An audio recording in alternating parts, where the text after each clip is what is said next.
आखिरकार lunch break से एक बॉल पहले जब ऋषभ पंत का रनआउट के चलते विकेट पड़ता है तो उस टाइम पर क्या क्या होता है, या फिर केएल राहुल की सेंचुरी पर शुभमन गिल, गौतम गंभीर या फिर कमेंट्री बॉक्स से अनिल कुंबले तक के हमें क्या क्या रिएक्शन देखने को मिलते हैं, या फिर यहाँ पर बेन स्टोक्स और साथ में जोफ्रा आर्चर मिलके नीतीश कुमार रेड्डी को कैसे और क्या बोल बोल के परेशान कर रहे थे, या फिर यहाँ पर बेन स्टोक्स, क्रिस वोक्स और के साथ साथ संजय मांजरेकर के हमें ये रिएक्शन क्यों देखने को मिलते हैं, या फिर लास्ट में दिन खत्म होते होते शुभमन गिल की जैक करोली और बेन डकेट से लड़ाई के टाइम पर हमें वहां पर क्या क्या देखने को मिलता है। तो चलिए फिर वीडियो शुरू करते हैं और देखते हैं ये सारी चीजें मैच में क्यों और कैसे हुई। मैच के तीसरे दिन की शुरुआत चेतेश्वर पुजारा घंटी बजा के करते हैं और जब बैटिंग करने आते हैं ऋषभ पंत और केएल राहुल। जैसा कि हमें पता है कि ऋषभ पंत को कल ऑलरेडी भाई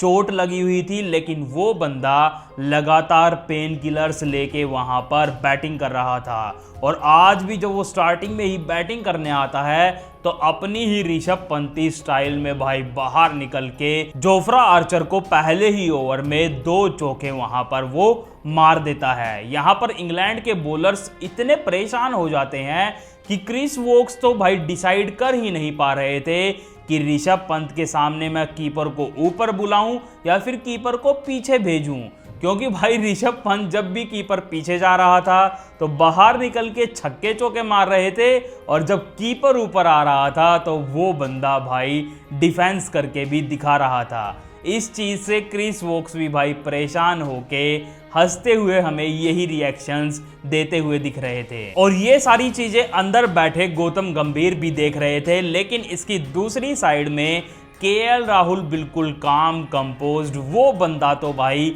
लगातार बॉल को डिफेंड कर करके लगातार मेडन्स ओवर वहां पर हमें खेलता हुआ दिख रहा था। लेकिन वो बोलते हैं ना कि खरबूजे को देख के खरबूजा रंग बदलता है, तो भाई केएल राहुल भी ऋषभ पंत को देख के अपना थोड़ा सा रंग बदलते हैं और वो भी भाई एक ही ओवर में वहां पर लगातार 3 चौके जड़ देते हैं। और जब दोनों ही इतनी बढ़िया स्ट्राइक रेट से वहां बैटिंग करने लग गए थे तो बेन स्टोक्स ने तो भाई फिलहाल यहां पर ठान लिया कि अब तो इन दोनों को हम बाउंसर ही मारेंगे और उन्होंने अपने भाई लेग साइड पर 6 फील्डर लगा दिए और कॉन्स्टेंटली उन दोनों बैट्समैनों को भाई केएल राहुल और ऋषभ पंत को सारे बॉलर्स बाउंसरे मारने लगते हैं। लेकिन भाई ऋषभ पंत भी ऋषभ पंत ही है, मतलब लेग साइड पे 6 फील्डर लगा रखे थे बाउंसर के लिए, बाउंसर उनको मारी भी गई। बंदा 49 रन पर बैटिंग कर रहा था लेकिन वहां भी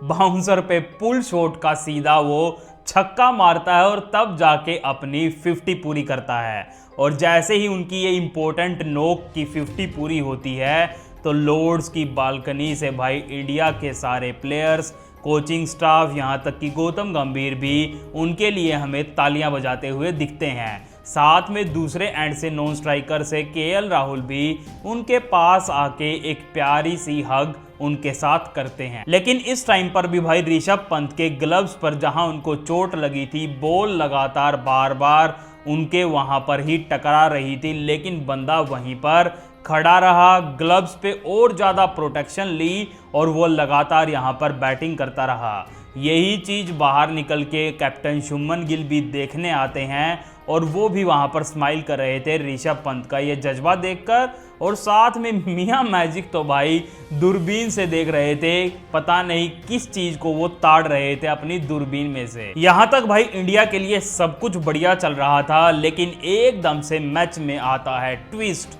क्योंकि जब लंच ब्रेक ऑलरेडी होने ही वाला था, लगभग 3-4 मिनट ही बची थी और बशीर वहां पर ओवर डाल रहे थे अपना, साथ में केएल राहुल 98 यानी 98 रन पर पहुंच चुके थे। लग रहा था लंच ब्रेक से पहले वो अपना शतक पूरा कर लेंगे और उनके भी मन में यही था कि मेरा जल्दी से लंच से पहले शतक पूरा हो जाए। और इसी के चलते ऋषभ पंत वहां पर बशीर की एक बॉल डिफेंड करके केएल राहुल की सेंचुरी पूरी करवाने के लिए सिंगल लेने के लिए भाग लेते हैं। लेकिन वहां पर भाई सिंगल नहीं था, क्योंकि बेन स्टोक्स ऊपर ही खड़े थे, उनके हाथ में बॉल आती है और वो सीधा डायरेक्ट हिट मार के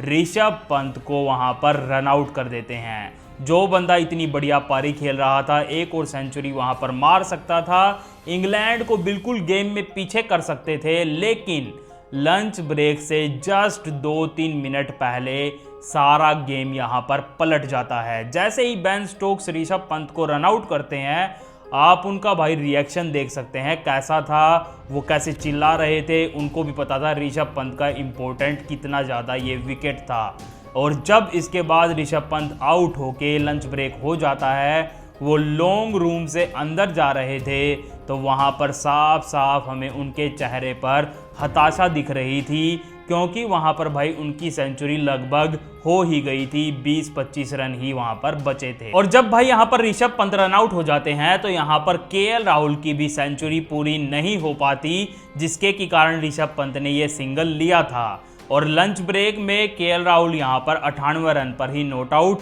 अंदर जाते हैं। लेकिन ब्रेक के बाद जब वो बंदा वापस आता है, तो जल्दी जल्दी 2 सिंगल लेके जब वो अपनी लॉर्ड्स के ग्राउंड पर दूसरी सेंचुरी पूरी करता है, तो लॉर्ड्स की बालकनी में भाई इंडिया के सारे प्लेयर्स, कैप्टन शुभमन गिल, वहां पर हेड कोच गौतम गंभीर, सब खड़े होके केएल राहुल के लिए तालियां बजा रहे थे, क्योंकि ये उनकी इनिंग इस मैच के लिए काफ़ी इम्पोर्टेंट थी, क्योंकि नई बॉल को भाई वो ही खेल के हर बार बॉल को पुरानी करते हैं। लेकिन केएल राहुल की सेंचुरी की ये खुशियां भाई थोड़ी देर के लिए ही थी, क्योंकि जैसे ही केएल राहुल 100 रन पर पहुंचे थे, वो वहां पर पहुंचते ही भाई आउट हो जाते हैं। थोड़ी देर पहले ही ऋषभ पंत का विकेट पड़ा था, और केएल राहुल का जैसे ही विकेट पड़ता है, तो कमेंट्री बॉक्स में तो भाई अनिल कुंबले भी अपना हाथ अपने सिर पर रख लेते हैं, और शायद सारे इंडियन फैंस की भी घर पे यही सिचुएशन होगी, क्योंकि यहीं से एकदम से लगता है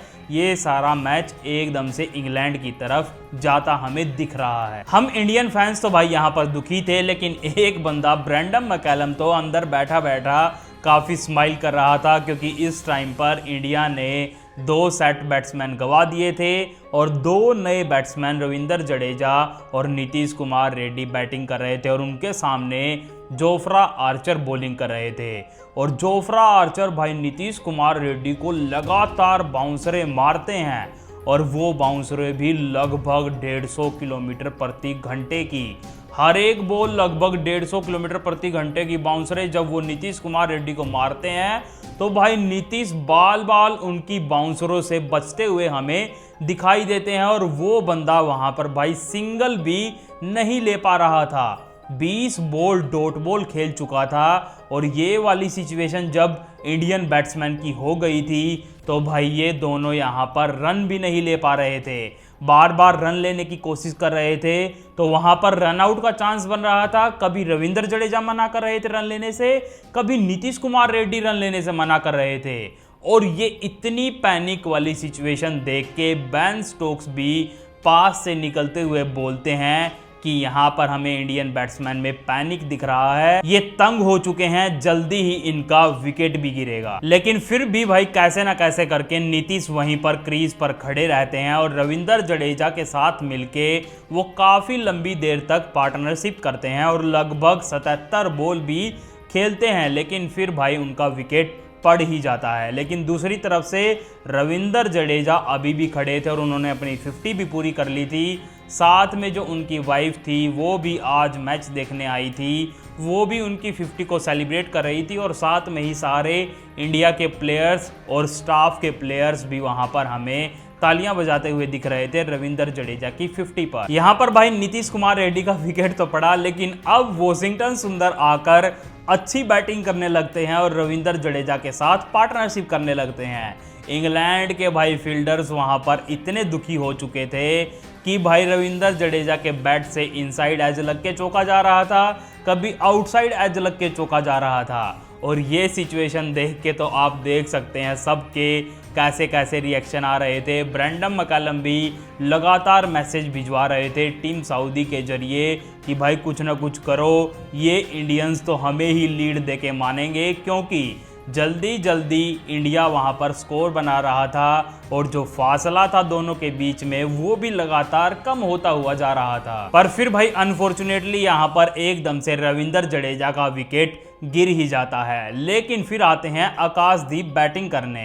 और जब वो आते हैं तो इंग्लैंड के बॉलर्स को, क्रिस वोक्स को लग रहा था बॉल स्विंग हो रही है, अब तो जो इंडिया के टेलेंडर्स हैं उनको हम जल्दी ही ख़त्म कर देंगे। और वो आकाशदीप के आते ही भाई पहली ही बॉल पैड पर मारते भी हैं, अपील भी करते हैं, अंपायर आउट भी देते हैं। लेकिन आकाशदीप वहाँ पर रिव्यू लेते हैं और हमें एकदम से देखने को मिलता है कि भाई बॉल तो स्टंप्स को मिस कर रही थी, आकाशदीप यहाँ पर बच जाते हैं। लेकिन भाई हद तो बात ये हो गई कि इसकी अगली बॉल पर फिर से क्रिस वोक्स बॉल पैड पर मारते हैं, फिर से अपील करते हैं, अंपायर फिर से उसको आउट दे देते हैं। लेकिन आकाशदीप वहां पर एक बार फिर से रिव्यू लेते हैं और फिर से भाई हमें रिप्ले में देखने को मिलता है कि बॉल तो फिर से स्टंप्स को मिस कर रही है। और ये वाली सिचुएशन जब लगातार 2 बॉल पे होती है तो भाई बेन स्टोक्स और क्रिस वोक्स को तो विश्वास ही नहीं होता कि ये क्या हो रहा है। इंडियन बैट्समैन आउट होने का नाम ही नहीं ले रहे हैं। और ये वाला क्रेज़ देख के भाई जो इंडियन फैंस थे और साथ में जो इंग्लिश फैंस भी आए थे, इंडियन फैंस भी उनको परेशान कर रहे थे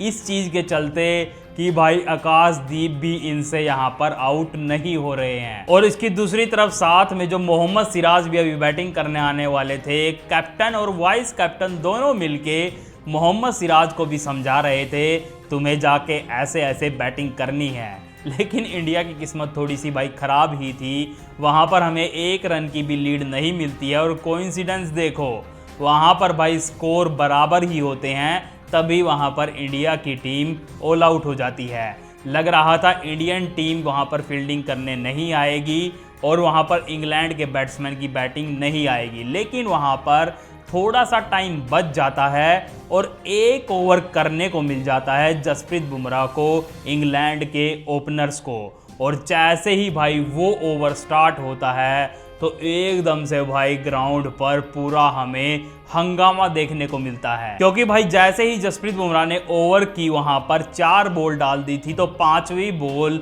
जैक करोली के भाई जाके ग्लव्स पे लगती है और एकदम से जैक करोली भाई ग्लव्स को निकाल के फेंक देते हैं और फिजियो को बुलाने लगते हैं टाइम वेस्ट करने के लिए, ताकि वहां पर बस ये 1 ही ओवर हो पाए और ज़्यादा ओवर ना हो पाए। ये चीज़ देखते ही शुभमन गिल कैप्टन को भाई बहुत ज़्यादा गुस्सा आता है। वो भागते हुए जैक करोली के पास आते हैं और ऐसा इशारा करके बोलते हैं कि ठीक है तू अपना इम्पैक्ट प्लेयर बुला ले अपनी जगह, तुम ऐसे ही नाटक करोगे। यहाँ तक कि भाई शुभमन गिल ऐसा रिएक्शन देते हुए ये भी बोलते हैं कि तुम्हारे पास थोड़ी सी भी बॉल्स नहीं है क्या, कि तुम बुमराह के सामने बैटिंग नहीं कर सकते 1 या 2 ओवर के लिए। वहाँ पर भाई ये चीज़ देख के दोनों में बहस होने लगती है। वो एक दूसरे को उंगली भी दिखा रहे थे, फिर साथ में बेन डकेट भी वहाँ पर लड़ाई में आ जाते हैं। लेकिन शुभमन गिल वहाँ पर उनके साथ भी छाती से छाती मिलाकर खड़े थे। फिर साथ में केएल राहुल भी वहाँ पर इन्वॉल्व हो जाते हैं और हमें भाई वहाँ पर क्रेजी पूरा हंगामा देखने को मिलता है।